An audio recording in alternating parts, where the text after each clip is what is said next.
So now we're moving on to formal dances, the first dance between the bride and groom and the parent dances. And these are actually really easy to get as long as you have a system. And we love getting them because it allows you to get actually more authentic moments where it's just the bride and groom like actually being married and being in love, and you're not posing them or anything. And this is great to put in around the film where they're talking about each other and what they love about one another. And this is also a great point to get, when the bride is dancing with her dad and when the groom's dancing with his mom. It really helps to get those because you can include family in other points of the film. So how we set these up is first lighting. So we use two lights. One light is on one corner of the dance floor, and this is a really bright light. So you want this light to be a lot brighter than the other light you set up. So you're gonna have two lights, like I said, one on one corner of the dance floor and the other on the other, and the other corner of the dance floor is gonna be another light that is less bright or that is softer.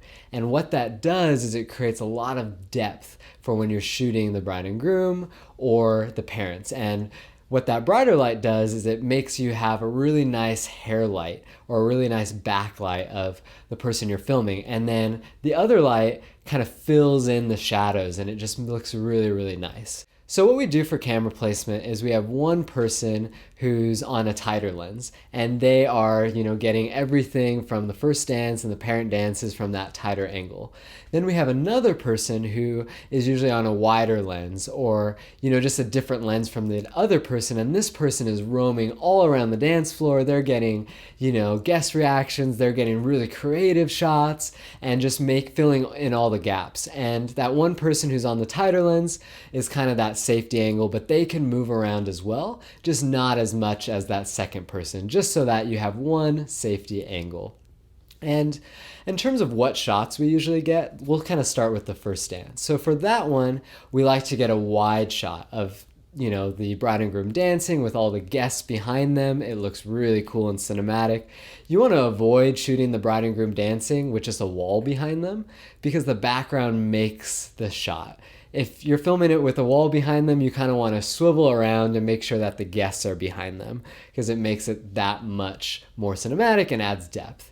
And then you want to, think about going into the crowd and shooting over the crowd's shoulders, seeing the bride and groom. That adds more depth as well. You want to get like a close-up angle of the bride and groom as they're sometimes crying or just full of emotion. You want to get, an angle of the groom's arms wrapped around, the bride. And look for the parents too, because usually during this moment, the parents are getting super emotional. So kind of keep your eye out and try to film them because that's just pure gold. Also, another cool thing to do is if the bride and groom are dancing in a really epic space, like they're outdoors and there's massive trees surrounding them, or they're inside and there's really cool architecture. You may not necessarily capture that if you're just filming straight on. So what you're going to want to do is put a wider lens on your camera and then get low. So you're kind of shooting up at the bride and groom as they're dancing. And what that does is it puts them kind of at the bottom of the frame, and then you see the incredible architecture or the amazing trees or the amazing decor that's around them. And this really just makes the shot that much more cinematic and brings your viewer in. And then for the parent dances, kind of the same idea. You want to get, a wider shot. You want to get in the crowd, get over the shoulder of the crowd.